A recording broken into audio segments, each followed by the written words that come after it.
Suami jual rumahku 5 miliar untuk menikahi gundiknya, dia memberiku 5 juta dan berkata, sana pergi cari kontrakan. Aku hanya tertawa, dia tak tahu apa yang sudah kusiapkan untuknya. Sebelum lanjut ke cerita selanjutnya, yuk subscribe dan like. Absen dulu di kolom komen ya ah. Matahari sore itu terasa begitu menyengat, seolah ikut memanggang amarah dan pengkhianatan yang menggantung di udara. Panasnya merayap di atas halaman rumput yang terawat sempurna, memantul dari pilar-pilar kokoh bergaya Romawi yang menopang teras rumah megah itu, rumah yang pernah Anissa sebut sebagai istananya. Kini, istana itu terasa seperti panggung sandiwara, dan ia adalah tokoh utama yang dipaksa menonton adegan terakhir yang paling memilukan. Sebuah sedan hitam mewah berhenti tepat di depan gerbang, mesinnya yang halus nyaris tak terdengar, namun kehadirannya terasa memekakan telinga Anissa. Ia sudah menunggu. Dari balik jendela ruang keluarga, ia melihat suaminya, Bram, keluar dari sisi pengemudi. Pintu penumpang terbuka, dan muncullah Rika, perempuan itu, dengan gaun merah menyala yang seakan menantang kesopanan dan kesabaran Anissa.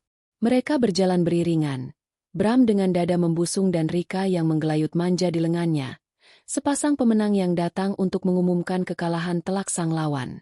Anissa tidak bersembunyi. Ia membuka pintu utama yang terbuat dari kayu jati berukir itu sebelum tangan Bram sempat menyentuh bel. Ia berdiri di ambang pintu, mengenakan daster batik sutra sederhana namun berpotongan elegan. Rambutnya tergelung rapi. Wajahnya tenang, tanpa jejak air mata atau kemarahan yang meluap-luap. Ketenangan inilah yang pertama kali membuat langkah Bram sedikit goyah. Ia mengharapkan drama, teriakan, tangisan, sumpah serapah. Ia tidak siap menghadapi ketenangan sedingin es ini. Anissa, sapa Bram, suaranya dibuat sedatar mungkin, mencoba menyembunyikan kegugupannya dengan topeng arogansi. Rika, di sisinya, hanya melemparkan senyum sinis. Matanya memindai Anissa dari atas ke bawah dengan tatapan merendahkan. Anissa tidak menjawab sapaannya. Matanya menatap lurus ke arah Bram, melewati Rika seolah perempuan itu hanyalah bayangan tak berarti. Tatapan itu, yang dulu penuh cinta dan kehangatan, kini kosong dan tajam, membuat Bram merasa seperti sedang ditelanjangi. Aku tidak akan basa-basi, lanjut Bram, mengeluarkan sebuah amplop coklat tebal dari saku celananya. Ia mengulurkannya ke arah Anissa, namun tidak terlalu dekat, seolah takut tersentuh. Rumah ini sudah kujual. Laku 5 miliar. Setiap kata yang keluar dari mulut Bram adalah belati yang seharusnya menghunjam jantung Anissa. 5 miliar. Harga untuk 15 tahun pernikahan. Untuk setiap tetes keringat yang ikut ia curahkan dalam membangun bisnis mereka dari nol. Untuk setiap malam ia terjaga mendoakan kesuksesan suaminya. Semua itu kini dinilai, dijual, dan hasilnya akan dinikmati oleh perempuan di sebelahnya. Bram menikmati keheningan yang tercipta. Ia yakin Anissa sedang terguncang, mencerna kenyataan pahit bahwa ia telah dibuang dan kehilangan segalanya. Dengan dengusan angkuh, ia melanjutkan kalimatnya yang telah ia siapkan. Ini, katanya sambil menggoyangkan amplop di tangannya. Ada 5 juta di dalam. Anggap saja pesangon dariku. Cukup untukmu mencari kontrakan kecil dan memulai hidup baru. Sana pergi, cari kontrakan. Kata-kata itu akhirnya memecah keheningan. Tapi bukan dengan tangisan atau jeritan histeris yang Bram dan Rika harapkan. Sebuah suara aneh keluar dari bibir Anissa. Awalnya hanya sebuah getaran kecil, seperti tawa yang ditahan. Lalu getaran itu tumbuh menjadi kekahan pelan, dan dalam sekejap, meledak menjadi tawa yang terbahak-bahak. Tawa itu begitu keras, begitu lepas, menggema di teras yang luas. Tawa yang parau, syarat akan ironi yang hanya ia sendiri yang mengerti. Itu bukan tawa kebahagiaan, bukan pula tawa orang gila. Itu adalah tawa kemenangan dari seseorang yang baru saja mendengar lelucon terbaik di sepanjang hidupnya. Bram dan Rika membeku. Senyum kemenangan di wajah mereka luntur, digantikan oleh kebingungan dan sedikit rasa ngeri. Tawa Anissa sama sekali tidak normal. Matanya berkaca-kaca, bukan karena kesedihan, tapi karena tawa yang begitu hebat hingga perutnya terasa kram. Ia menunjuk amplop di tangan Bram, lalu menunjuk wajah suaminya, Tawanya semakin menjadi-jadi. 5 juta? Ucap Anissa di sela tawanya. Suaranya bergetar. Untuk sebuah kontrakan. Kamu sudah gila? Desis Bram. Amarah mulai menjalari wajahnya. Reaksi ini di luar skenarionya. Ia merasa dipermalukan. Perlahan, tawa Anissa mereda, menyisakan senyum misterius yang terukir di bibirnya. Dengan gerakan yang sangat anggun, ia melangkah maju. Tangannya terulur dan mengambil amplop coklat itu dari genggaman Bram yang melemah. Jari jemarinya yang lentik terasa dingin saat menyentuh kulit Bram, mengirimkan getaran aneh ke seluruh tubuh pria itu. Anissa tidak membuka amplop itu. Ia hanya menimbangnya sesaat, seolah sedang menakar harga dari sebuah pengkhianatan. Matanya beralih menatap Rika untuk pertama kalinya. Sebuah tatapan tajam yang membuat perempuan itu mundur selangkah, seolah baru saja melihat seekor ular berbisa. Semoga kalian bahagia, bisik Anissa. Suaranya terdengar manis namun menyimpan nada ancaman yang pekat. Tanpa sepatah kata pun lagi, Anissa berbalik. Ia tidak masuk kembali ke dalam rumah. Sebaliknya, ia melangkah menuruni teras, berjalan melewati mobil Bram yang diparkir dengan angkuh, dan terus berjalan menuju gerbang. Ia hanya membawa tas tangan kecil yang sedari tadi tersampir di bahunya. Ia tidak menoleh ke belakang. Sama sekali. Bram terpaku, menatap punggung istrinya yang semakin menjauh.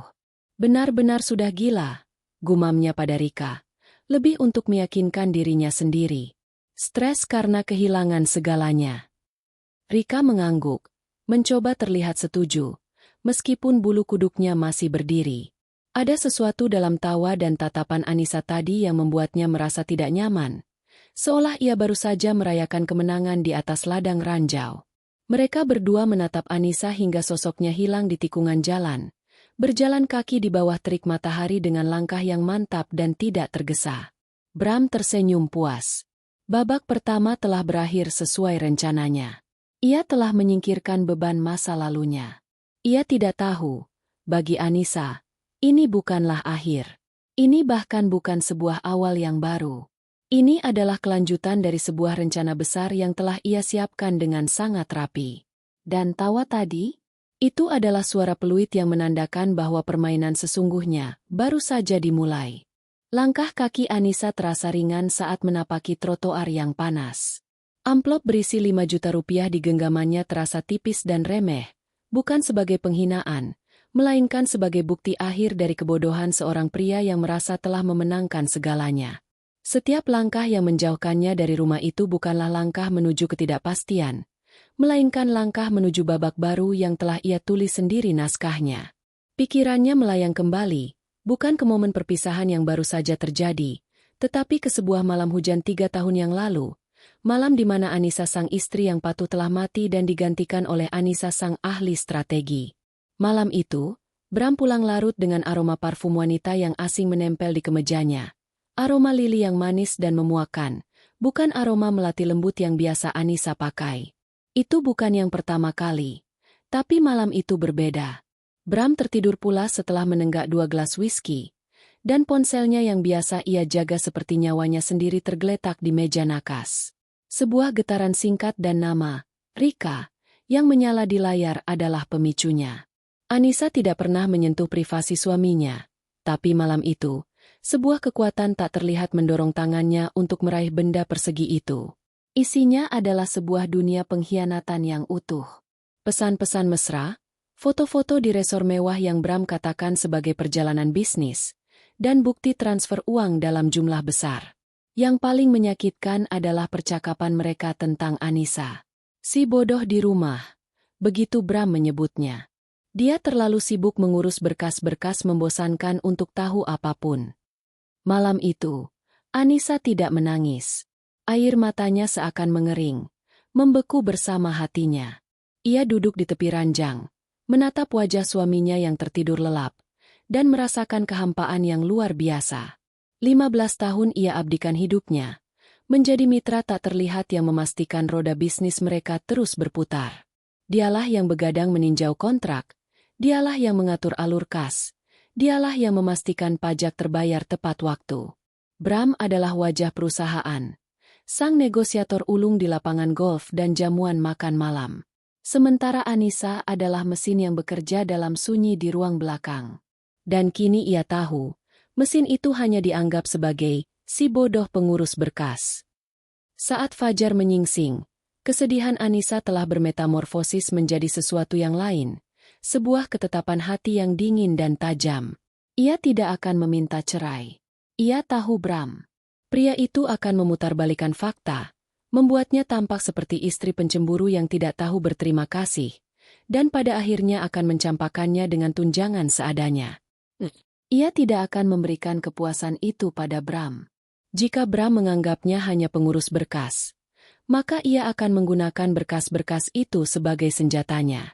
Seminggu kemudian, Anissa menemui Pak Tirtayasa, seorang pengacara tua yang merupakan sahabat almarhum ayahnya.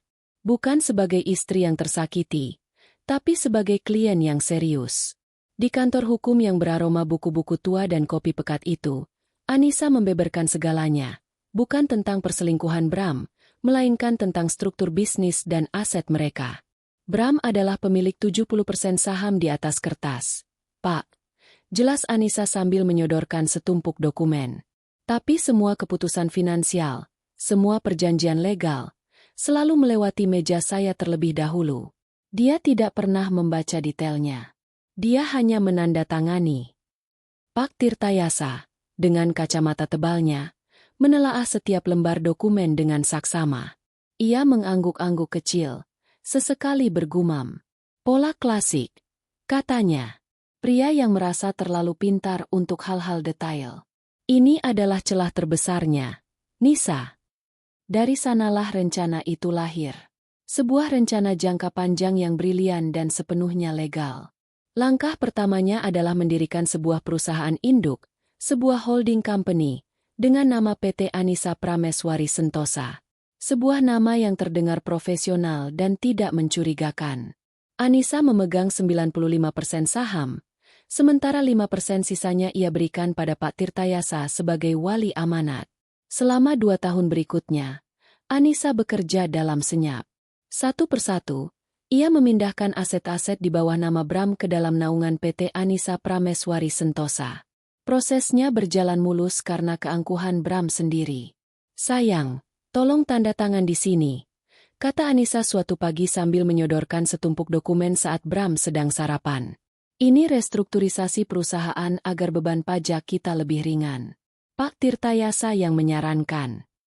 Bram, yang lebih peduli pada koran paginya, hanya menggoreskan tanda tangan tanpa bertanya lebih jauh. Saat itu, ia baru saja menyerahkan kepemilikan 2 ruko komersial mereka. Di lain waktu, Anissa berkata, Ban meminta pembaruan akta untuk fasilitas kredit kita. Tanda tangan di sini dan di sini. Dan dengan 2 goresan pena, seluruh portofolio saham mereka beralih ke pemilikan. Puncak dari mahakarya Anissa adalah rumah yang mereka tinggali. Itu adalah aset yang paling sentimental, sekaligus yang paling berharga. Anissa menunggu momen yang tepat.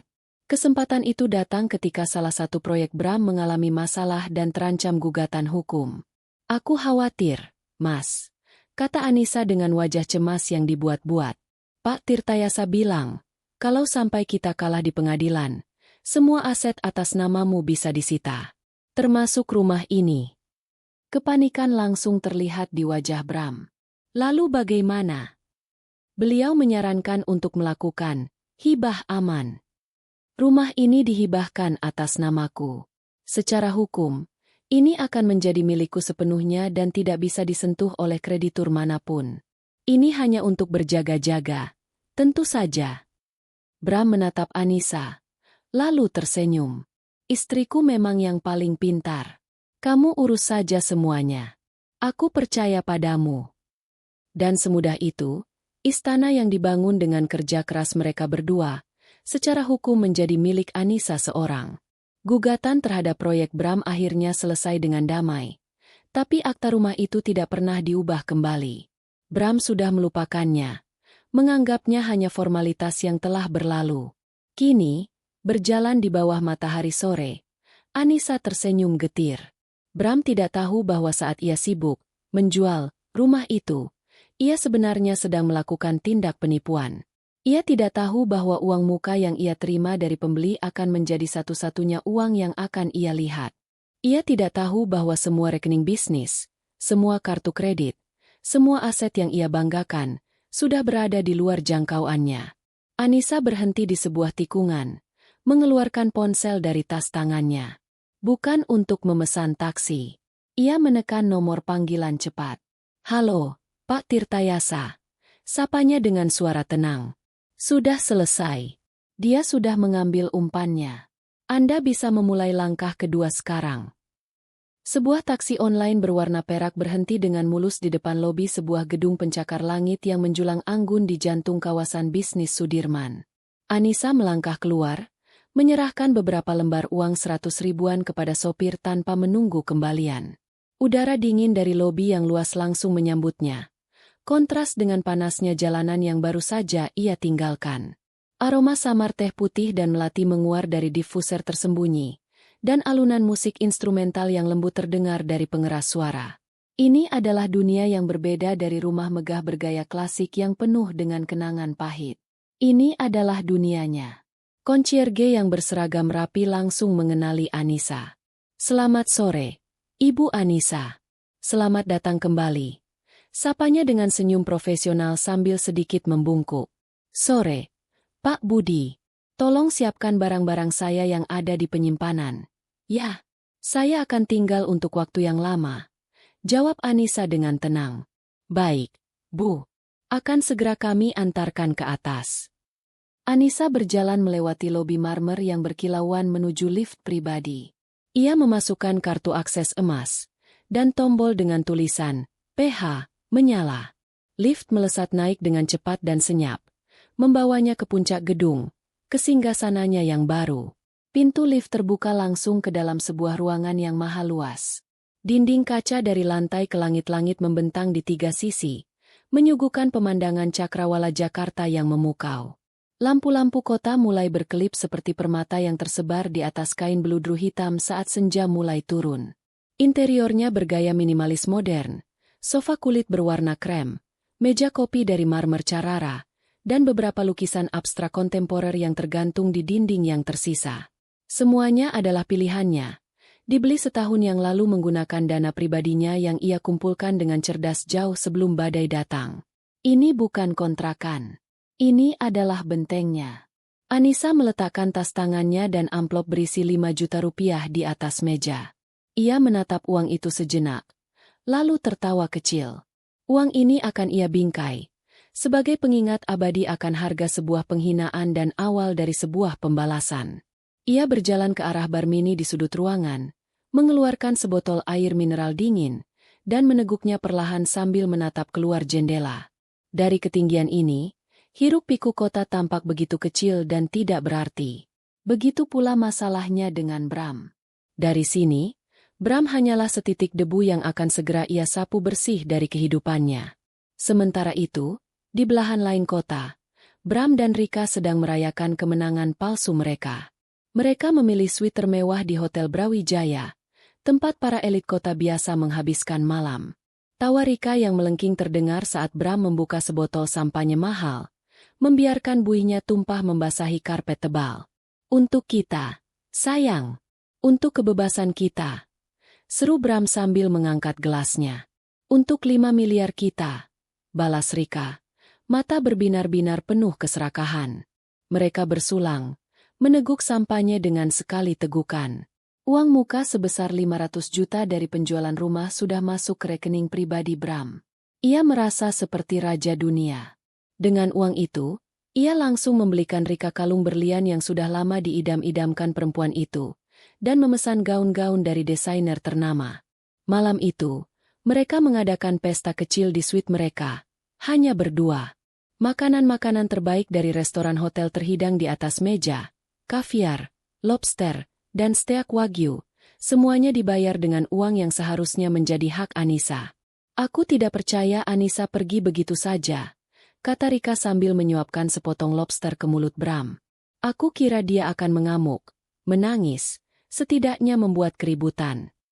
Bram tertawa meremehkan. Dia itu lemah. Selama ini dia hidup hanya bergantung padaku. Begitu aku cabut fondasinya, dia langsung hancur.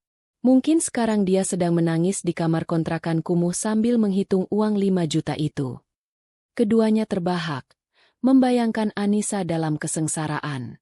Bagi mereka, Anissa adalah masa lalu, sebuah bab yang telah ditutup dengan memuaskan. Mereka sibuk merencanakan masa depan, pernikahan mewah di Bali, bulan madu keliling Eropa, dan membeli villa baru yang lebih megah dari rumah yang baru saja mereka jual.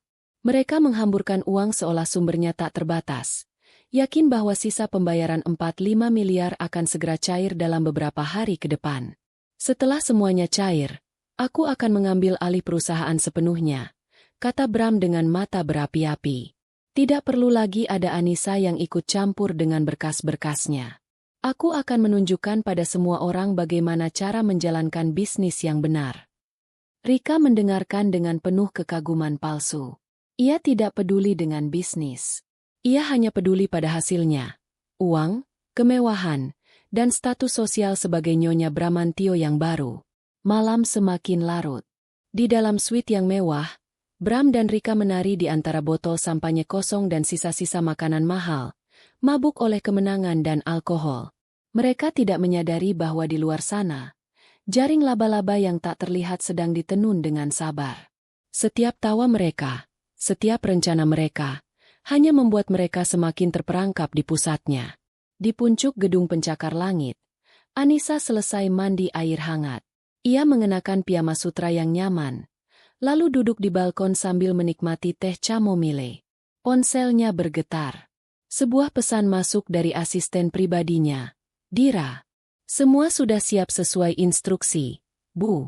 Tim hukum akan mengirimkan surat pemberitahuan pertama besok pagi pukul 9 tepat. Notaris dan pihak bank sudah dibekukan aksesnya terhadap aset terkait. Selamat beristirahat. Anissa tersenyum. Ia menyeruput tehnya, merasakan kehangatannya menjalar ke seluruh tubuh. Di bawah sana, kota berkelip tanpa henti. Di suatu tempat di antara kerlipan itu, ada seorang pria yang sedang merayakan kejatuhannya sendiri. Anissa tidak merasakan kebencian, hanya rasa puas yang dingin. Besok adalah hari yang baru. Dan bagi Bram, besok adalah awal dari mimpi buruknya. Pagi menjelang siang di suite Hotel Brawijaya. Sinar matahari yang tajam menembus celah gorden tebal, mengiris suasana remang dan pengap beraroma sisa sampahnya semalam. Bram menggeliat. Kepalanya berdenyut sakit akibat alkohol. Di sampingnya, Rika masih tertidur pulas. Wajahnya yang berpoles riasan mahal tampak sedikit luntur. Senyum puas masih terukir bahkan dalam tidurnya. Bram duduk di tepi ranjang, memijat pelipisnya. Pening di kepalanya terasa sepadan dengan kemenangan yang ia rasakan. Ia meraih ponselnya, ingin memeriksa berita bisnis pagi ini. Namun yang pertama ia lihat adalah saldo rekeningnya. Masih ada sisa 400 juta lebih dari uang muka penjualan rumah. Senyumnya mengembang. Hari ini, ia akan memanjakan Rika habis-habisan, membuktikan pada dunia, dan pada dirinya sendiri, bahwa ia jauh lebih baik tanpa Anissa. Sayang, bangun, bisiknya sambil mengecup bahu Rika. Kita sarapan, lalu kita habiskan hari ini di Plaza Indonesia. Beli apapun yang kamu mau. Mata Rika langsung terbuka. Sisa kantuknya sirna seketika digantikan binar keserakahan. Benarkah? Aku mau tas seri terbaru dari Chanel. Rengeknya manja. Apapun untuk ratuku yang baru, sahut Bram dengan angkuh. Mereka turun ke restoran hotel untuk sarapan prasmanan termewah. Suasana hatinya begitu baik hingga ia memesan sebotol prosecco untuk menemani sarapan mereka. Setelah makan dengan santai selama hampir 1 jam, Bram memanggil pelayan untuk meminta tagihan. Ia mengeluarkan kartu kredit platinumnya dengan gerakan teatrikal. Pelayan kembali beberapa menit kemudian dengan ekspresi sedikit canggung. Mohon maaf, Pak, kartunya ditolak. Alis Bram bertaut. Ditolak? Tidak mungkin. Coba lagi. Pelayan itu menggesek kartu sekali lagi, lalu menggeleng. Masih sama, Pak. Wajah Bram mulai memerah karena malu. Beberapa tamu di meja sekitar mulai melirik. Pasti mesin kalian yang rusak. gerutunya. Ia mengeluarkan kartu kredit lain dari dompetnya. Kartu Black Card dari bank yang berbeda. Pakai yang ini. Hasilnya sama. Ditolak. Keringat dingin mulai membasahi dahi Bram. Ini tidak pernah terjadi sebelumnya. Ia adalah klien prioritas, dengan limit tak terbatas. Rika menatapnya dengan cemas. Senyumnya sudah hilang. Ada apa, Mas? Bisiknya. Tidak apa-apa, cuma gangguan ban. Dalih Bram, suaranya terdengar lebih keras dari yang ia maksudkan. Untuk menghindari rasa malu yang lebih besar, ia terpaksa membayar dengan uang tunai, mengambil beberapa gepok uang dari tasnya. Momen yang seharusnya menjadi pameran kekuasaan berubah menjadi demonstrasi kegagalan yang memalukan.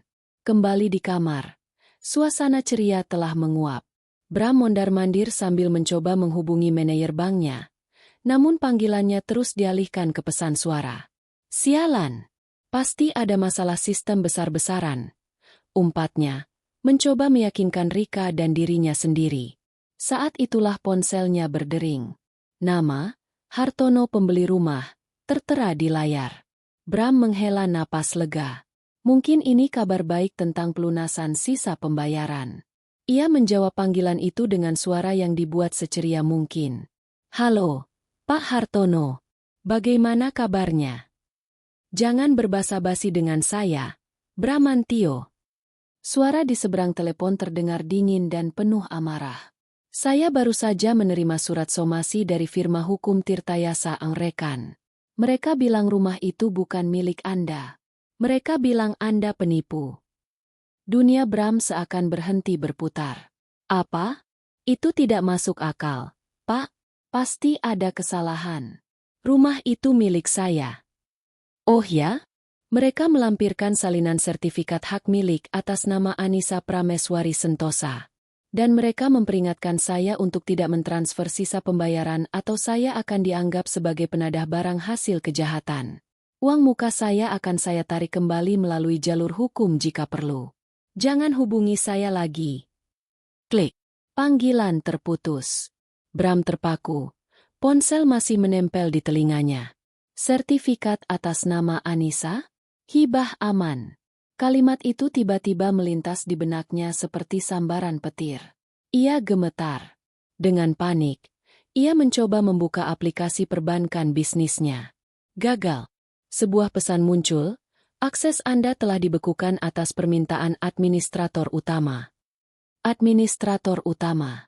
Selama ini selalu Anissa. Sebuah notifikasi email muncul di layarnya. Pengirim, legal@tirtayasala.co.id. Subjek, pemberitahuan resmi dan somasi terbuka. PT Anissa Prameswari Sentosa versus Saudara Bramantio. Dengan tangan yang bergetar hebat, ia membuka email itu. Isinya adalah mimpi buruk yang menjadi kenyataan dalam format PDF. Surat itu menjelaskan dengan bahasa hukum yang dingin dan tak terbantahkan, bahwa Saudara Bramantio tidak memiliki hak hukum untuk menjual properti di Jalan Kencana nomor 12 karena kepemilikan sah ada pada Ibu Anissa Prameswari. Bahwa seluruh aset, saham, dan operasional Bramantio Corp beserta anak perusahaannya kini berada di bawah kendali penuh perusahaan induk, PT Anissa Prameswari Sentosa, berdasarkan akta restrukturisasi yang telah ditandatangani oleh Saudara Bramantio sendiri pada tanggal-tanggal yang disebutkan dengan jelas. Semua rekening perusahaan dibekukan. Semua fasilitas kredit atas nama perusahaan dicabut. Terlampir adalah salinan digital dari semua dokumen yang pernah ia tandatangani tanpa pernah ia baca. Akta pengalihan ruko, penjualan saham, dan tentu saja, akta hibah rumah itu. Semuanya runtuh. Tembok keangkuhannya hancur berkeping-keping. Ia telah ditelanjangi, dilucuti, dan dipermalukan. Restrukturisasi pajak, penyelamatan aset, semua itu adalah kebohongan yang ia telan mentah-mentah. Anissa tidak hancur. Anissa tidak lemah. Anissa adalah seorang dalang, dan ia hanyalah boneka bodoh yang menari sesuai keinginannya. Tawa Anissa di ambang pintu kemarin kini kembali terngiang di telinganya, bukan lagi sebagai tawa orang gila, tapi sebagai gema kemenangan yang mutlak. Rika, yang sedari tadi mengamati dengan wajah pucat, mendekat. Ada apa, sayang? Kamu membuatku takut. Bram tidak bisa menjawab. Ia hanya menyerahkan ponselnya. Mata Rika membelalak saat membaca email itu. Wajahnya berubah dari cemas, menjadi tidak percaya, lalu menjadi horor murni. Tas Chanel, pernikahan di Bali, villa mewah, semuanya lenyap seperti fata morgana. Pria yang ia anggap sebagai raja ternyata hanyalah seorang badut yang kehilangan sirkusnya. Ponsel itu terlepas dari genggaman Rika dan jatuh ke karpet tebal. Bram ambruk di sofa, menatap kosong ke arah sisa sampahnya yang berkilauan di atas meja. Minuman perayaan itu kini terasa seperti racun. Hotel mewah yang kemarin menjadi istananya, hari ini terasa seperti sel penjara yang mahal. Permainan telah berakhir bahkan sebelum ia sadar bahwa ia sedang bermain. Dan ia telah kalah telak. Keheningan yang pecah di dalam suite mewah itu terasa lebih memekakan daripada teriakan manapun. Ponsel yang tergeletak di karpet tebal seolah menjadi nisan dari sebuah kerajaan yang runtuh dalam sekejap. Wajah Rika, yang beberapa saat lalu masih memuja, kini berubah menjadi topeng kebencian yang mengerikan. Matanya yang indah kini menatap Bram bukan sebagai kekasih, melainkan sebagai investasi yang gagal total. Jadi, ini semua bohong, desis Rika. Suaranya bergetar karena amarah, bukan kesedihan. Pernikahan di Bali? Villa di puncak? Tas Chanel? Semuanya hanya omong kosong dari seorang pria bodoh yang bahkan tidak membaca apa yang dia tanda tangani. Bram tersentak dari kelumpuhannya. Kata-kata Rika menamparnya lebih keras dari tangan manapun. Jaga bicaramu, Rika. Ini hanya sementara. Aku akan memperbaikinya. Aku akan menuntut Anissa. Tawa Rika meledak, bukan tawa merdu yang biasa ia perdengarkan, tapi tawa kering dan menghina. Menuntut? Dengan apa? Kamu bahkan tidak bisa membayar tagihan sarapanmu sendiri. Kamu bukan raja, Bram. Kamu hanya badut yang mahkotanya dicuri, dan kamu terlalu tolol untuk menyadarinya sampai sekarang. Ia berjalan cepat ke meja rias, merenggut kalung berlian yang baru kemarin Bram berikan padanya. Dengan gerakan penuh amarah, ia melemparkan kalung itu ke dada Bram. Ambil kembali ini. Aku tidak butuh perhiasan dari seorang pengemis. Bram terhuyung mundur. Hatinya terasa seperti diremas. Bukan karena kehilangan Rika, tapi karena egonya yang hancur berkeping-keping. Wanita yang memujanya, yang ia gunakan sebagai simbol kemenangannya atas Anissa, kini meludahinya. Kamu pikir aku bersamamu karena apa? Cintamu. Rika melanjutkan, suaranya semakin tajam. Aku bersamamu karena kekuatanmu, uangmu, dan sekarang kamu tidak punya apa-apa. Kamu lebih buruk dari tidak punya apa-apa. Kamu adalah sebuah lelucon. Tanpa menunggu jawaban, Rika menyambar tas tangannya, membukanya, dan dengan kasar mengambil sisa gepokan uang tunai yang tergeletak di meja. Ia tidak menghitungnya, hanya memasukkan semuanya ke dalam tas. Ini untuk waktu dan tenagaku yang terbuang sia-sia, katanya dingin. Kemudian, ia berbalik dan berjalan menuju pintu tanpa menoleh sedikit pun. Pintu suite terbanting menutup, meninggalkan Bram sendirian dalam keheningan yang menyiksa. Amarah yang tak tertahankan meledak dalam diri Bram. Ia meraung seperti binatang yang terluka, menyapu sisa-sisa makanan dan botol sampahnya dari meja hingga jatuh berantakan ke lantai. Gelas kristal pecah, anggur tumpah seperti darah di atas karpet putih. Ia ambruk ke sofa, napasnya tersengal-sengal. Ini tidak mungkin terjadi. Ia adalah Bramantio, pembangun, pemenang, penakluk. Ia tidak mungkin kalah oleh seorang wanita yang selama ini hanya ia anggap sebagai pengurus rumah tangga yang sedikit lebih pintar. Dengan tangan gemetar, ia mencari kontak pengacaranya, Pak Johan, seorang pengacara korporat licik yang telah membantunya memenangkan banyak kesepakatan dan menindas banyak lawan. Johan, ini aku, seru Bram begitu panggilan tersambung. Anissa menjebakku. Dia mencuri semuanya. Siapkan gugatan. Kita hancurkan dia. Hening sejenak di seberang telepon. Lalu terdengar helaan napas berat. Bram. Suara Johan terdengar datar dan tanpa emosi. Aku sudah melihat surat somasi dari Tirtayasa Angrekan. Mereka juga mengirimkannya padaku sebagai tembusan. Bagus. Jadi kau tahu betapa liciknya dia. Kita bisa. Tidak ada, kita. Bram, potong Johan dengan cepat. Aku sudah mempelajari salinan dokumen yang mereka lampirkan. Tanda tanganmu ada di sana semua. Semuanya sah secara hukum. Kau menyerahkan semuanya dengan sukarela. Kau tidak punya dasar gugatan apapun. Maaf, aku tidak bisa membantumu. Apa maksudmu tidak bisa? Aku membayarmu mahal. Dulu, ya, jawab Johan dingin. Tapi sekarang, klien terbesarku secara teknis adalah PT Anissa Prameswari Sentosa, perusahaan yang menguasai semua asetmu. Dan mereka baru saja menawariku kontrak eksklusif. Jadi, selamat tinggal, Bram. Dan jangan hubungi aku lagi. Panggilan itu mati. Bram menatap ponselnya dengan tidak percaya. Pengkhianatan. Dari semua sisi. Anissa tidak hanya mengambil hartanya, ia juga mengambil sekutunya, melumpuhkan semua senjatanya. Ia benar-benar sendirian. Seolah belum cukup, telepon di kamar berdering nyaring. Bram mengabaikannya. Tapi dering itu terus berlanjut tanpa henti. Dengan kesal, ia mengangkat gagang telepon. Apa? Selamat siang, Bapak Bramantio. Suara resepsionis terdengar sopan namun tegas. Kami dari manajemen hotel. Kami melihat ada beberapa masalah dengan metode pembayaran Anda pagi ini. Dan tagihan untuk suite Anda selama 3 hari terakhir sudah jatuh tempo. Mohon kesediaannya untuk turun ke lobi dan menyelesaikannya. Setiap kata terasa seperti pukulan. Diusir secara halus. Dari istananya sendiri. Sementara itu, di penthouse-nya, Anissa sedang duduk di depan layar besar, melakukan konferensi video dengan Pak Tirtayasa dan timnya. Ia mengenakan blus sutra sederhana, rambutnya tergerai rapi, dan wajahnya tenang. Semua berjalan sesuai rencana, Bu Anissa, lapor Pak Tirtayasa. Johan sudah berada di pihak kita. Bank-bank kooperatif.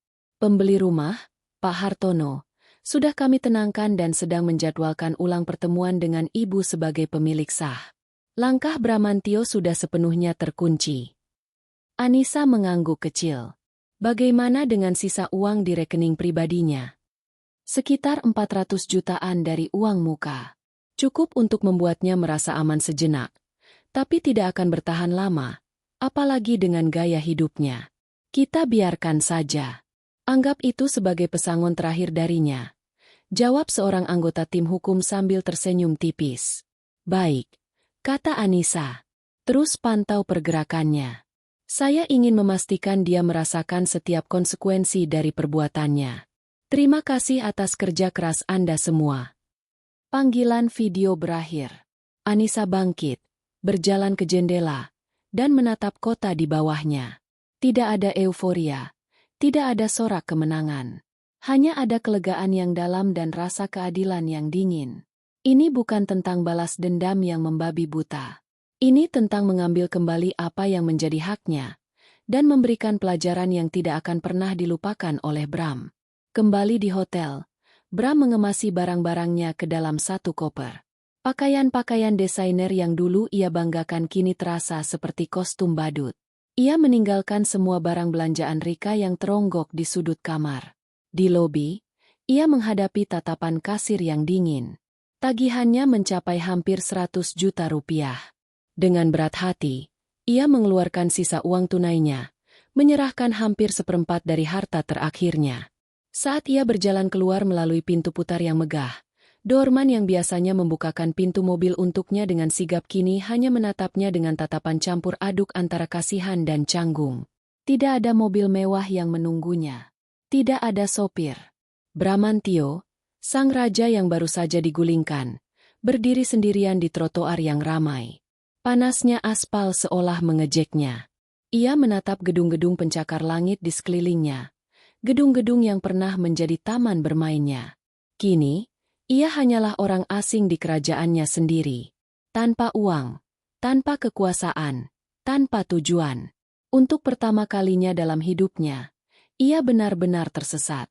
Dunia Bram kini menyusut menjadi sepetak trotoar yang panas di bawah terik matahari Jakarta. Klakson mobil dan deru mesin yang dulu menjadi musik pengiring kekuasaannya, kini terdengar seperti cacian yang menusuk telinga. Untuk beberapa saat yang terasa seperti selamanya, ia hanya berdiri mematung, memeluk satu-satunya harta yang tersisa, sebuah koper kulit seharga motor mati. Pikirannya kosong, menolak untuk memproses jurang yang baru saja ia lewati dari puncak dunia ke dasar selokan. Ia mencoba berpikir, siapa yang bisa dihubungi? Teman-teman bisnisnya? Mereka akan tertawa di belakangnya. Kerabat jauh? Ia selalu memandang rendah mereka. Setiap nomor di kontaknya terhubung pada citra Bramantio yang kaya raya, bukan Bramantio si pengemis di pinggir jalan. Rasa malu yang membakar menelannya hidup-hidup. Dengan sisa-sisa harga diri, ia mencoba memberhentikan taksi. 1, 2, 3 taksi melewatinya begitu saja. Sopir-sopir itu menatapnya sekilas. Pria dengan setelan mahal yang kusut, rambut acak-acakan, dan tatapan mata kosong, lalu melaju pergi, mungkin mengiranya orang gila atau penipu. Penghinaan itu terasa seperti tamparan fisik. Untuk pertama kalinya, ia menyadari bahwa bahkan untuk mendapatkan tumpangan, ia membutuhkan aura kekuasaan yang kini telah lenyap. Akhirnya, sebuah taksi tua berwarna biru berhenti. Sopirnya menatapnya dengan curiga. "Kemana, Pak?" Bram menyebutkan alamat sebuah apartemen sederhana di pinggiran kota. Apartemen itu adalah salah satu aset kecil yang pernah ia beli bertahun-tahun lalu dan sering ia lupakan. Ia tidak yakin apakah masih miliknya, tapi hanya itu satu-satunya tempat yang terlintas di benaknya. Perjalanan itu terasa menyiksa. Bram duduk diam di kursi belakang yang panas dan berbau apek, menatap gedung-gedung mewah yang ia lewati. Setiap gedung itu adalah pengingat kehidupannya yang hilang. Ia bisa merasakan tatapan sopir taksi dari kaca spion. Tatapan penuh rasa ingin tahu dan sedikit cemooh. Ketika sampai di tujuan, argometer menunjukkan angka yang membuatnya terkejut. Ia membayar dengan lembaran uang terakhir dari dompetnya. Hanya menyisakan beberapa lembar puluhan ribu. Gedung apartemen itu tampak lebih buruk dari yang ia ingat.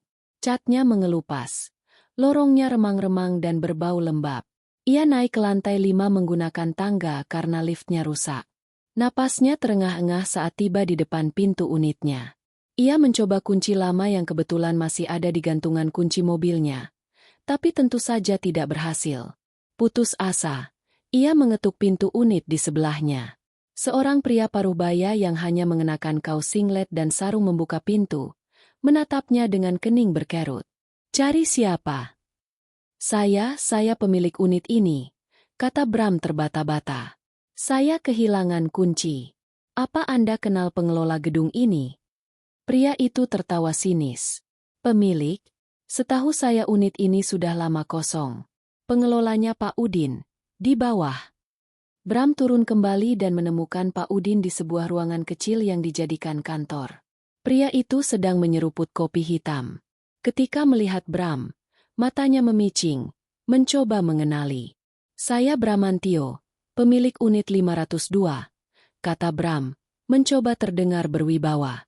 Pak Udin tertawa kecil. "Oh, Pak Bramantio. Ingat saya toh?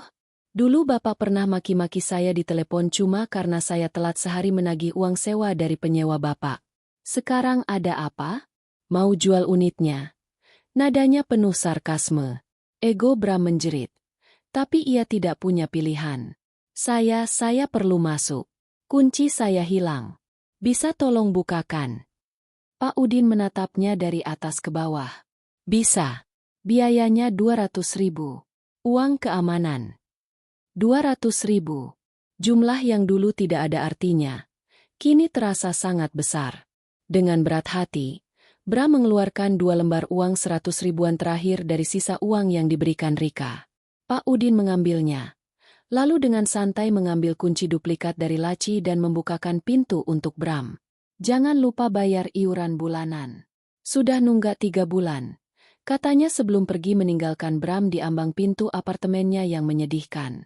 Apartemen itu kecil, berdebu, dan panas. Hanya ada sebuah kasur tua tanpa sprei, sebuah lemari kecil, dan dapur mini yang kotor. Bram meletakkan koper mahalnya di tengah ruangan. Benda itu terlihat sangat tidak pada tempatnya, seperti permata di tengah tumpukan sampah. Ia membuka koper itu, dan deretan kemeja sutra, setelan Zegna, dan sepatu kulit Italia seolah mengejeknya. Ia tidak punya apa-apa lagi selain pakaian yang tidak bisa ia kenakan di kehidupan barunya. Sementara Bram sedang meratapi nasibnya di neraka pribadinya, Anissa justru sedang menata kembali surganya. Ia berjalan memasuki lobi Bramantio Corp. Hari ini, untuk pertama kalinya, ia datang bukan sebagai istri pemilik, tapi sebagai pemilik itu sendiri. Papan nama perusahaan di belakang meja resepsionis sudah diganti. Kini tertulis dengan huruf perak yang elegan. APS Group, Anissa Prameswari Sentosa Group.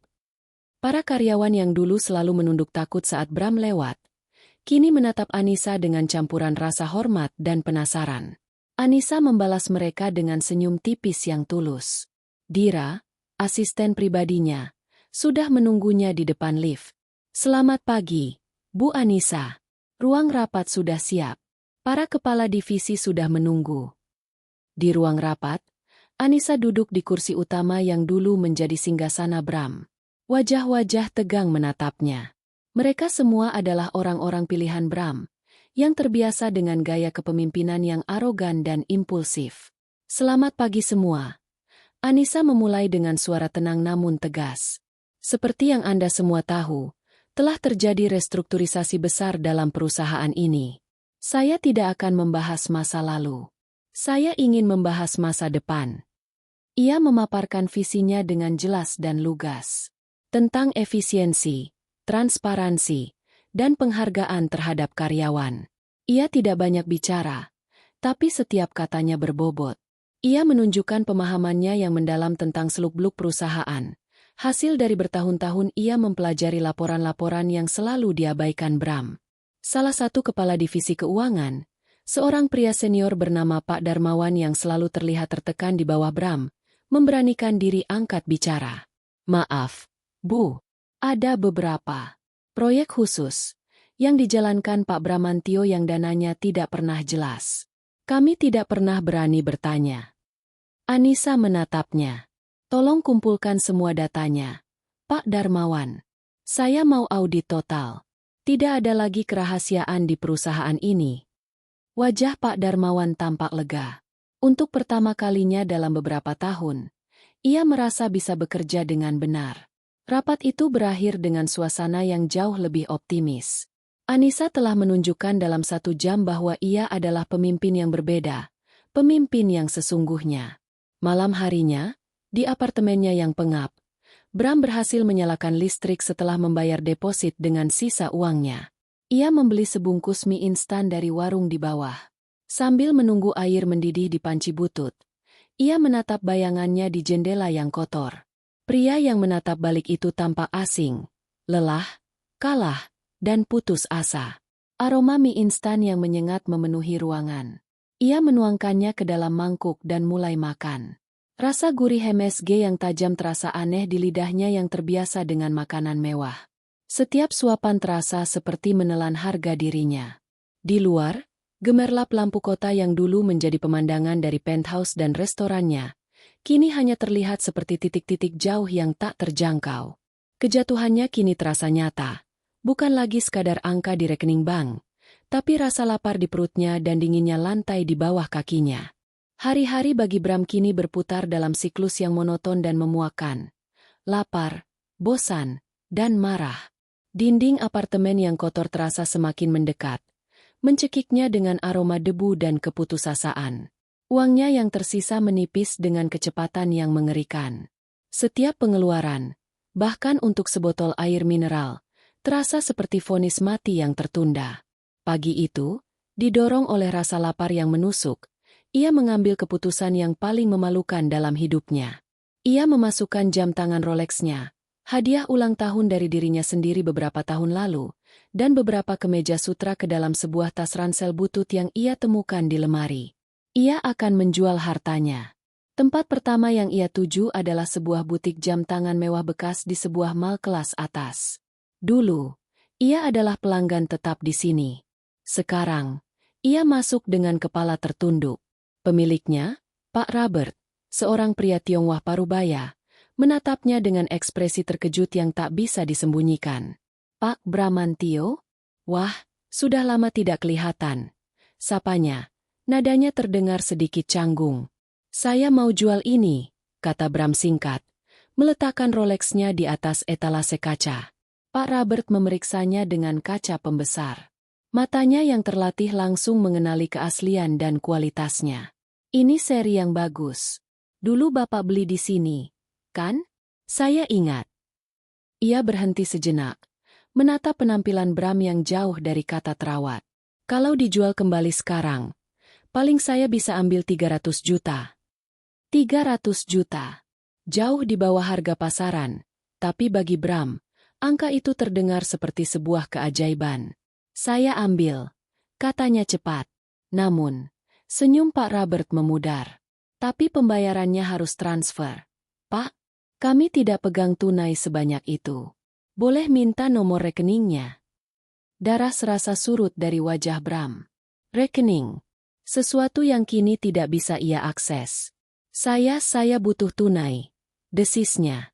Pak Robert mengangkat bahu dengan ekspresi menyesal. Wah, tidak bisa, Pak. Peraturan toko. Terlalu berisiko. Bram meninggalkan toko dengan perasaan lebih hancur dari sebelumnya. Ia berjalan tanpa tujuan di dalam mal yang dingin, melewati toko-toko yang dulu sering ia kunjungi. Pandangan para pramuniaga yang dulu memujanya kini terasa seperti jarum. Ia akhirnya berakhir di sebuah pasar loak di pinggiran kota, tempat yang baunya menusuk hidung dan penuh dengan tatapan curiga. Disinilah ia berhasil menjual jam tangannya, bukan seharga 300 juta, tapi hanya 50 juta rupiah dari seorang pedagang culas yang tahu persis bahwa Bram sedang putus asa. Kemeja-kemeja sutranya hanya dihargai beberapa ratus ribu, seharga pakaian murahan. Ia kembali ke apartemennya dengan segepok uang di saku, tapi hatinya terasa lebih kosong dari sebelumnya. Ia tidak hanya menjual barang, ia telah menjual sisa-sisa terakhir dari identitasnya. Di sisi lain kota, di menara APS Group yang berkilauan, Anissa sedang menatap tumpukan dokumen yang berbeda. Bersama Pak Darmawan dan tim audit, ia telah menyelami perut keuangan perusahaan yang ditinggalkan Bram, dan apa yang mereka temukan lebih buruk dari yang dibayangkan. Ini luar biasa, Bu, kata Pak Darmawan, menunjuk sebuah diagram rumit di layar. Bramantio Corp ternyata menanggung utang hampir 1 triliun rupiah yang disembunyikan di 5 perusahaan cangkang yang berbeda. Sebagian besar dana pinjaman itu tidak pernah masuk ke perusahaan, tapi langsung dialihkan ke rekening-rekening pribadi atas nama fiktif. Seorang auditor muda menambahkan, kami juga melacak pengeluaran yang sangat besar untuk biaya representasi. Ternyata semua itu adalah tagihan kartu kredit atas nama Rika. Perhiasan, tas, liburan ke luar negeri, bahkan sewa apartemen mewahnya, semuanya dibayar dengan uang perusahaan. Anissa mendengarkan dengan tenang. Setiap fakta baru adalah paku lain di peti mati reputasi Bram. Ini bukan lagi sekadar perselingkuhan dan pengkhianatan pribadi. Ini adalah kejahatan korporat skala besar. Terus gali lebih dalam, perintah Anissa. Kumpulkan semua bukti. Kita akan serahkan ini ke pihak berwajib pada saat yang tepat. Saat para auditor mulai membereskan dokumen mereka, Pak Darmawan tetap tinggal. Ia tampak ragu-ragu. Ada satu hal lagi, Bu. Sesuatu yang aneh. Apa itu? Pak Darmawan membuka sebuah file di laptopnya. Di antara ratusan transaksi yang mencurigakan, kami menemukan satu anomali. Sebuah transfer rutin bulanan, nominalnya tidak terlalu besar, sekitar 25 juta. Dilakukan dari rekening tersembunyi yang berbeda, bukan untuk gaya hidup mewah. Untuk apa? Tanya Anissa. Alisnya terangkat. Pembayaran ke sebuah panti ureda. Panti ureda kasih ibu, di daerah Puncak. Transfer ini sudah berjalan konsisten selama hampir 10 tahun, tanpa pernah terlewat sekalipun. Anissa terdiam. Panti ureda?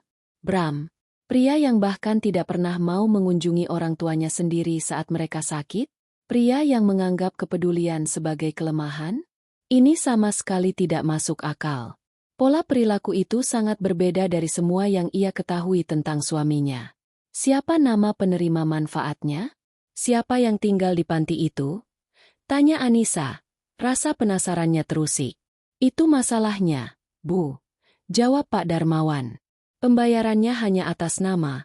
Biaya perawatan pasien kamar melati nomor 3. Tidak ada nama spesifik. Kami sudah mencoba menghubungi panti tersebut. Tapi mereka sangat menjaga privasi penghuninya.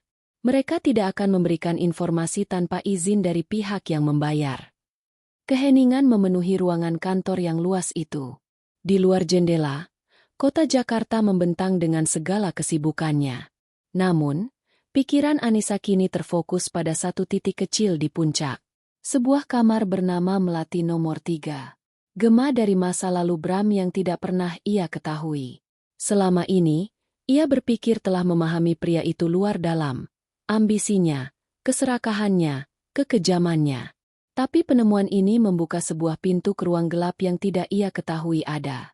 Siapa yang begitu penting bagi Bram hingga ia rela mengeluarkan uang secara diam-diam selama 1 dekade untuk merawatnya? Pak Darmawan, kata Anissa. Matanya menatap tajam ke layar. Atur perjalanan untuk saya.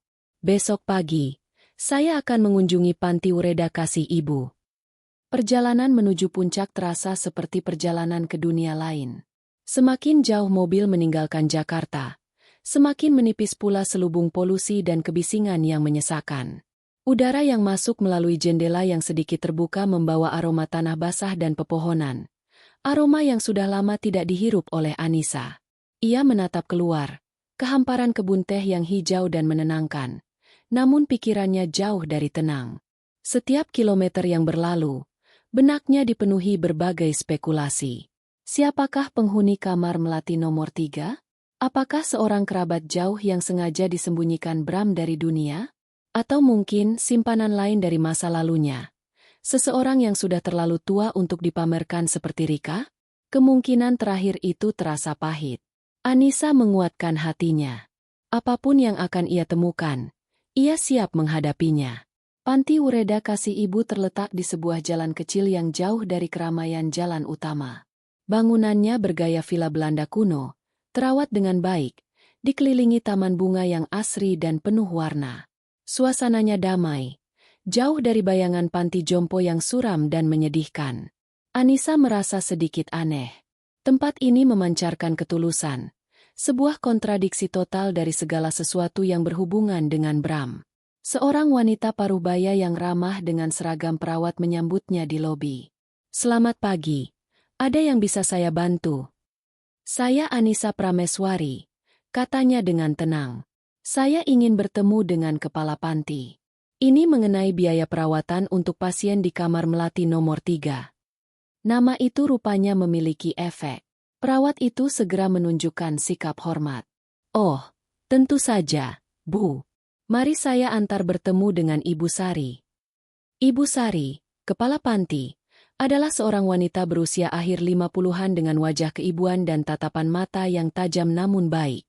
Ia menyambut Anissa di ruangannya yang sederhana namun rapi. Selamat datang, Bu Anissa.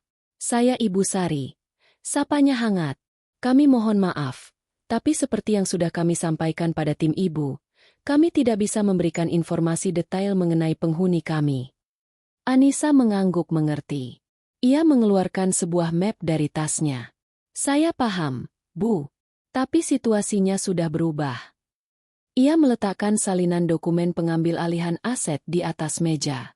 Perusahaan yang selama ini membayar biaya perawatan tersebut kini berada di bawah kendali saya. Secara hukum, saya adalah penanggung jawab yang baru. Ibu Sari mempelajari dokumen itu dengan saksama. Keningnya berkerut sejenak. Lalu ia menghela napas panjang. Saya mengerti. Dunia bisnis memang rumit, ya. Ia menatap Anissa, seolah mencoba mengukur karakter wanita di hadapannya. Baiklah, apa yang ingin Ibu ketahui? Saya ingin bertemu dengan penghuni kamar Melati nomor 3. Jawab Anissa langsung. Ada keraguan di mata Ibu Sari. Pasien kami dalam kondisi yang sangat rapuh. Bu, beliau menderita demensia parah. Dunianya sudah tidak sama dengan dunia kita. Pertemuan dengan orang baru kadang bisa membuatnya gelisah. Saya tidak akan mengganggunya. Saya hanya ingin melihatnya. Desak Anissa dengan lembut. Setelah berpikir sejenak, Ibu Sari akhirnya mengangguk. Baiklah, mari saya antar. Mereka berjalan menyusuri koridor yang bersih dan terang. Terdengar suara tawa pelan dari ruang rekreasi dan alunan musik keroncong yang lembut. Anissa melihat para lansia yang tampak terawat dan bahagia. Sekali lagi, semua ini terasa tidak nyata. Bram, si monster serakah, adalah donatur rahasia di balik surga kecil ini. Mereka berhenti di depan sebuah pintu kayu dengan plakat kuningan kecil bertuliskan, Melati, 3. Jantung Anissa berdebar kencang. Ibu Sari membuka pintu dengan sangat perlahan. Ruangan itu menghadap ke taman belakang, membiarkan cahaya matahari sore masuk dengan hangat. Di dekat jendela, di sebuah kursi goyang, duduk seorang wanita tua. Tubuhnya kurus dan ringkih. Rambutnya sudah memutih seluruhnya, disanggul rapi. Wajahnya dipenuhi keriput, namun memancarkan ketenangan yang luar biasa. Ia sedang merajut. Tangannya bergerak dengan lambat namun mantap. Ia tidak menyadari kehadiran mereka. Anissa menatap wanita itu. Wajah itu terasa tidak asing, tapi ia tidak bisa mengingat di mana pernah melihatnya. Yang pasti, wanita ini bukan kerabat Bram yang ia kenal. Siapa beliau? Bisik Anissa. Ibu Sari menatap pasiennya dengan penuh kasih sayang. Namanya Ibu Laras. Jawabnya pelan. Beliau sudah di sini hampir 10 tahun. Pak Bramantio yang membawanya kemari. Laras. Nama itu tidak berarti apa-apa bagi Anissa. Apa hubungannya dengan Bram? Ibu Sari membimbing Anissa untuk mundur sedikit dari pintu agar tidak mengganggu. Pak Bramantio tidak pernah menceritakannya secara detail. Tapi dari cerita Ibu Laras sendiri di hari-hari saat ingatannya masih cukup baik, kami menyimpulkan sesuatu. Ibu Sari berhenti sejenak, memilih kata-katanya dengan hati-hati. Ibu Laras adalah ibu dari sahabat baik Pak Bramantio waktu muda dulu. Sahabat sekaligus rekan bisnis pertamanya. Namanya Adi. Adi. Nama itu samar-samar terlintas di benak Anissa. Bram pernah menyebutkannya sekali, bertahun-tahun yang lalu, sebagai teman lama yang bodoh. Menurut cerita, mereka membangun usaha konstruksi kecil bersama dari nol, lanjut Ibu Sari. Suatu hari, terjadi kecelakaan di salah satu proyek mereka. Sebuah perancah runtuh. Adi meninggal di tempat. Napas Anissa tercekat. Ibu Laras sangat terpukul. Ia hanya punya Adi. Setelah kejadian itu, ingatannya mulai memburuk. Pak Bramantio datang menemuinya. Berjanji akan merawatnya seumur hidup. Tak lama kemudian, ia membawa Ibu Laras kemari, membayar biaya perawatan terbaik, dan selalu memastikan semua kebutuhannya terpenuhi. Ia tidak pernah menjenguk, tapi setiap bulan, tanpa pernah sekalipun terlambat, dananya selalu masuk. Anissa bersandar di dinding koridor. Kakinya terasa lemas. Jadi ini rahasianya. Bukan wanita simpanan. Bukan aib keluarga. Tapi sebuah dosa dari masa lalu. Sebuah tindakan penebusan yang dilakukan secara diam-diam. Kecelakaan kerja. Anissa tahu betapa Bram selalu terobsesi dengan efisiensi dan pemotongan biaya. Sangat mungkin kecelakaan itu terjadi karena kelalaian yang Bram coba tutupi. Pria yang ia kenal sebagai monster tanpa hati nurani, ternyata menyimpan satu titik nurani yang tersembunyi. Ia merawat ibu dari sahabat yang mungkin telah ia celakakan. Menjaganya dalam sangkar emas yang nyaman ini sebagai cara untuk membungkam rasa bersalahnya. Ini bukan kebaikan murni. Ini adalah penjara bagi hati nuraninya sendiri. Anissa menatap kembali ke dalam kamar. Ibu Laras tersenyum tipis. Matanya menatap kosong ke arah taman, seolah melihat sesuatu yang tidak bisa dilihat orang lain.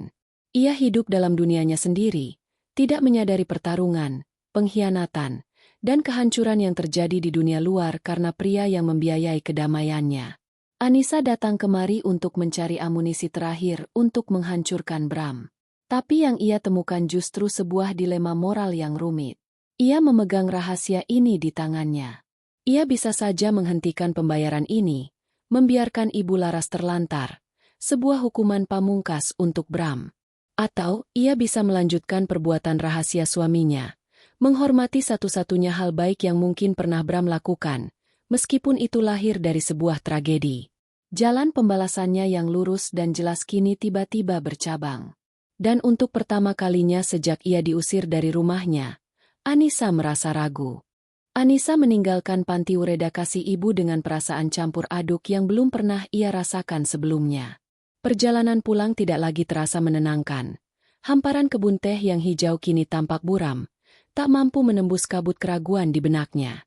Dilema mengenai Ibu Laras membebani hatinya. Di satu sisi, ada insting pembalasan yang membara, yang berteriak untuk memutus satu-satunya benang kebaikan Bram dan membiarkannya tenggelam sepenuhnya dalam konsekuensi perbuatannya. Menghentikan aliran dana itu akan menjadi pukulan telak, sebuah serangan pada jiwanya yang tersembunyi. Namun, di sisi lain, ada bayangan wajah tenang Ibu Laras yang terus muncul. Wanita tua itu tidak bersalah.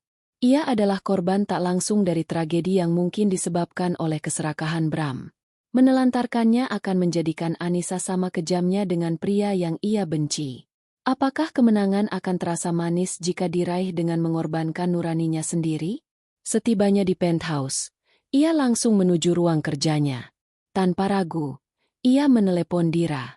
Dira, tolong buatkan rekening yayasan atas nama APS Group. Mulai bulan depan, semua biaya perawatan untuk panti uredakasi ibu akan dibayarkan melalui yayasan tersebut. Pastikan dananya abadi dan tidak akan pernah terputus, apapun yang terjadi pada saya atau perusahaan. Baik, Bu. Jawab Dira tanpa bertanya. Dengan keputusan itu, beban di pundak Anissa terasa sedikit terangkat. Ia tidak akan menggunakan Ibu Laras sebagai senjata. Pembalasannya akan tetap berjalan, tapi dengan cara yang bersih. Ia akan menghancurkan Bram di dunia yang paling pria itu pedulikan, dunia kekuasaan dan kekayaan, bukan dengan menyerang titik rapuh kemanusiaannya yang tersembunyi. Keputusan ini memberinya kekuatan baru, sebuah kejernihan tujuan yang lebih tajam dari sebelumnya. Ia bukan lagi korban yang membalas dendam, tapi seorang ratu yang menegakkan keadilan. Sementara Anissa menemukan kembali pijakannya, Bram justru semakin terbenam dalam lumpur keputusasaan. Uang hasil menjual jam tangannya mulai menipis, dihabiskan untuk makanan murah, sewa apartemen, dan beberapa botol alkohol murahan untuk menumpulkan pikirannya. Setiap hari ia mencoba mencari jalan keluar. Ia menghubungi beberapa teman lamanya, namun yang ia dapatkan hanyalah penolakan halus atau nomor yang tiba-tiba tidak aktif. Berita kejatuhannya sudah menyebar seperti api di kalangan elit Jakarta. Tidak ada yang mau berurusan dengan pecundang. Rasa frustrasi dan ketidakberdayaan menggerogotinya. Suatu malam, dalam keadaan setengah mabuk, ia teringat pada Rika. Rika, wanita yang menjadi alasan semua kehancurannya. Kemarahan yang meluap-luap memberinya energi.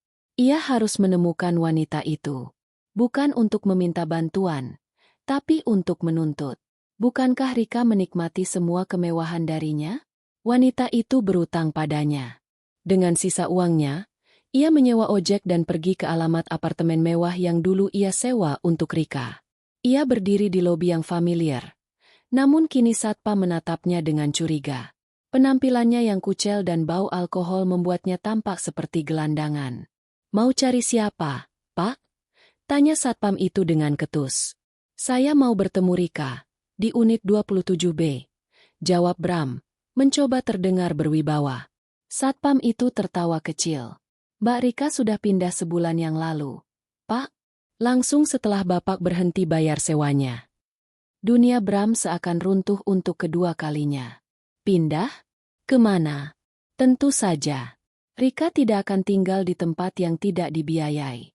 Ia pasti sudah mencari sponsor baru. Pikiran itu membuat darahnya mendidih. Ia meninggalkan lobi dengan langkah gontai, dikalahkan sekali lagi. Di sisi lain, Anissa memutuskan sudah saatnya untuk melancarkan serangan berikutnya. Targetnya kali ini bukan lagi Bram, tapi pionnya yang paling berbahaya, Rika. Anissa tahu bahwa Rika, dengan segala pesona dan kelicikannya, tidak akan menyerah begitu saja. Ia pasti memiliki rencana cadangan. Anissa harus menetralisir ancaman itu sebelum Rika sempat bertindak. Melalui timnya, Anissa dengan mudah melacak keberadaan Rika. Wanita itu kini tinggal di sebuah apartemen yang sedikit lebih sederhana, jelas dibiayai oleh kekasih barunya. Anissa tidak mengirim surat peringatan atau pengacara. Ia memutuskan untuk datang sendiri.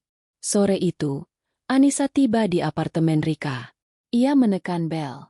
Tak lama kemudian, pintu terbuka. Rika muncul dengan gaun rumah yang seksi. Wajahnya yang cantik tampak terkejut melihat siapa tamunya. Namun, keterkejutan itu dengan cepat berganti menjadi senyum mengejek. "Oh, lihat siapa yang datang. Sang ratu yang terbuang. Mau apa kau kemari?" "Mencari sisa-sisa suamimu," cibir Rika, bersandar di kusen pintu dengan angkuh. Anissa tersenyum tenang, senyum yang membuat Rika merasa tidak nyaman. "Saya datang bukan sebagai ratu yang terbuang, Rika. Saya datang sebagai pemilik baru dari semua yang pernah kau nikmati." Anissa berjalan masuk tanpa diundang. Matanya mengamati apartemen itu dengan tatapan menilai. Tempat yang lumayan. Tapi tentu tidak sebanding dengan yang dulu Bram berikan padamu, kan? Pasti sulit menyesuaikan diri dengan penurunan standar. Wajah Rika mengeras. "Apa maumu?" Anissa berhenti dan berbalik menatapnya. Matanya dingin seperti es. "Aku mau kau menjauh dari hidupku. Jauhi perusahaanku. Dan yang terpenting, jauhi Bram." Rika tertawa terbahak-bahak. Tawa yang terdengar sumbang. "Menjauhi Bram? Kenapa aku harus melakukannya? Dia itu tambang emasku. Sebentar lagi dia pasti akan bangkit. Dan aku akan ada di sisinya. Tidak sepertimu, istri tua yang membosankan. Tambang emasmu sudah kering, Rika. Dia sekarang tidak punya apa-apa. Dia gelandangan," kata Anissa datar. "Dan dia tidak akan pernah bangkit. Aku yang memastikan itu." Keyakinan dalam suara Anissa membuat Rika goyah sejenak. Tapi ia segera memasang kembali topeng arogansinya. "Kau pikir aku percaya? Kau hanya iri." "Aku tidak punya waktu untuk iri padamu," balas Anissa. Ia meletakkan sebuah tablet di atas meja kopi, menampilkan layar berisi data audit. "Ini adalah daftar semua pengeluaran yang dibebankan ke perusahaan atas namamu. Perhiasan, mobil, liburan, semuanya. Totalnya mencapai puluhan miliar. Ini bukan sekadar perselingkuhan, Rika. Ini penggelapan dana perusahaan. Kejahatan yang bisa membawamu ke penjara selama bertahun-tahun." Mata Rika membelalak ngeri saat melihat angka-angka itu. Wajahnya pucat pasi. "Aku punya dua pilihan untukmu," lanjut Anissa. Suaranya tanpa emosi. "Pilihan pertama, kau bisa mengabaikanku. Aku akan menyerahkan semua bukti ini ke polisi besok pagi, dan kau bisa menikmati sisa masa mudamu di balik jeruji besi. Pilihan kedua, kau kembalikan semua aset yang masih bisa diselamatkan, perhiasan, mobil, dan kau menghilang. Pergi dari kota ini. Jangan pernah kembali. Anggap saja sisa uang yang sudah kau habiskan sebagai pesangonmu." Rika menatap Anissa dengan kebencian dan ketakutan. Ratu di hadapannya ini bukanlah wanita lemah yang dulu ia remehkan. Ini adalah predator yang siap menerkam. Untuk pertama kalinya, Rika sadar bahwa ia telah salah memilih lawan. Kau tidak akan berani," desis Rika. Lebih untuk meyakinkan dirinya sendiri. Anissa tersenyum tipis. "Coba saja aku." Anissa berbalik dan berjalan menuju pintu. "Aku memberimu waktu 24 jam untuk berpikir. Sebuah jet pribadi akan siap membawamu kemanapun kau mau besok sore. Jika kau tidak ada di sana, tim pengacaraku yang akan menjemputmu. Pilihlah dengan bijak, Rika." Anissa meninggalkan apartemen itu, meninggalkan Rika yang berdiri gemetar di tengah ruangan, dikelilingi kemewahan yang kini terasa seperti jerat di lehernya. Pertarungan antara dua ratu itu telah berakhir bahkan sebelum dimulai. Dan sang ratu sejati telah memenangkannya tanpa perlu mengangkat pedang. Sebulan berlalu sejak malam Rika menghilang dari Jakarta dengan jet pribadi yang disediakan Anissa. Wanita itu memilih pilihan kedua, menyerahkan kunci mobil sport dan sekotak perhiasan sebelum lenyap tanpa jejak, meninggalkan kemewahan palsunya demi kebebasan. Bagi Anissa, bab itu sudah ditutup.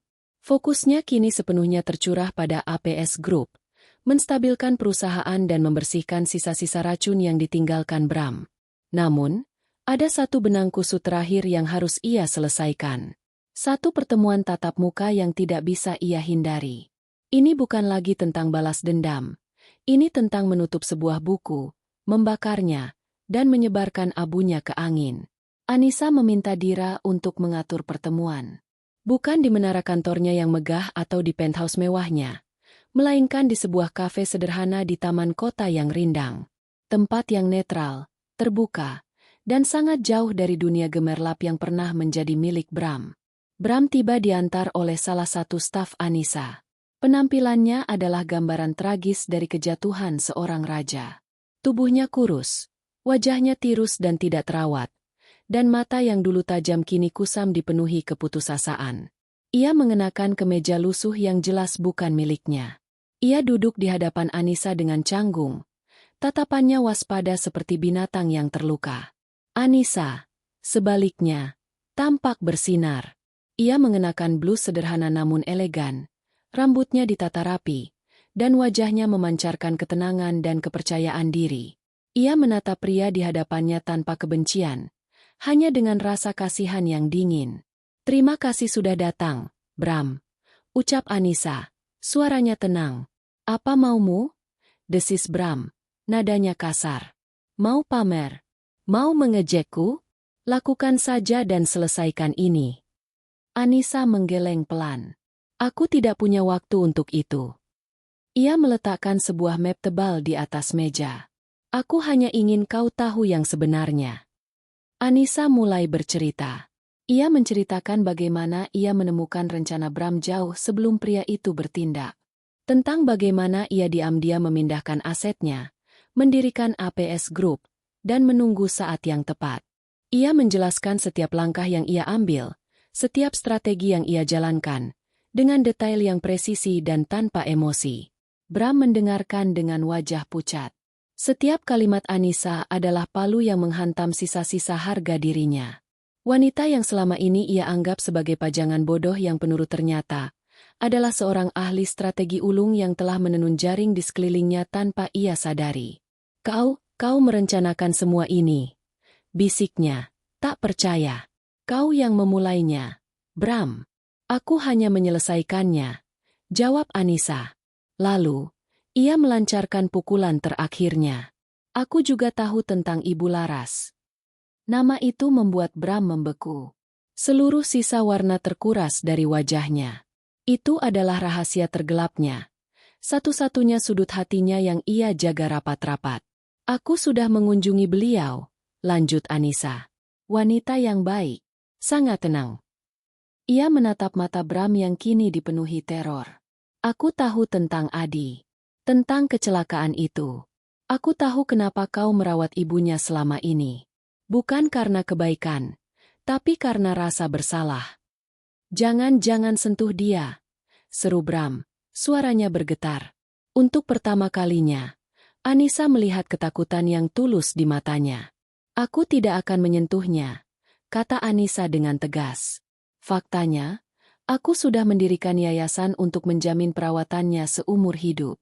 Biayanya tidak akan pernah terputus, apapun yang terjadi.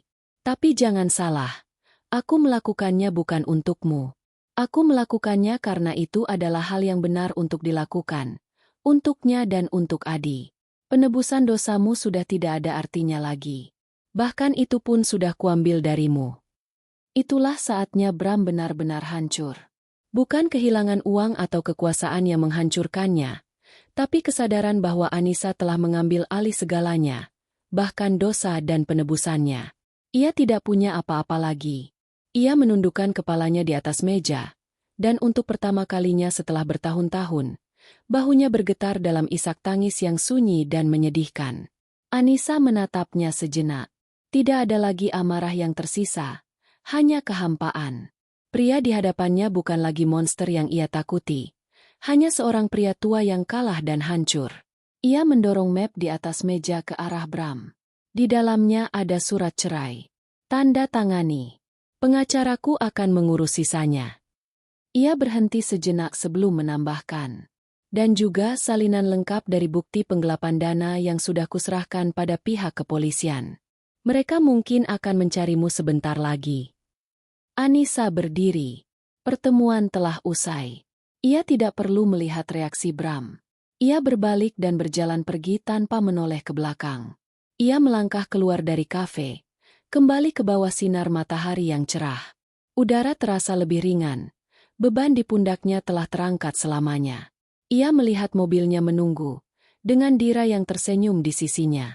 Di seberang taman, gedung-gedung pencakar langit Jakarta menjulang, termasuk menara APS Group yang kini menjadi miliknya. Itu bukan lagi simbol balas dendam, tapi monumen bagi kekuatan dan ketahanannya. Ia telah berjalan melewati api pengkhianatan dan keluar menjadi baja. Kisah Anissa dan Bram telah berakhir. Tapi kisah Anissa Prameswari, sang ratu atas kerajaannya sendiri, baru saja dimulai.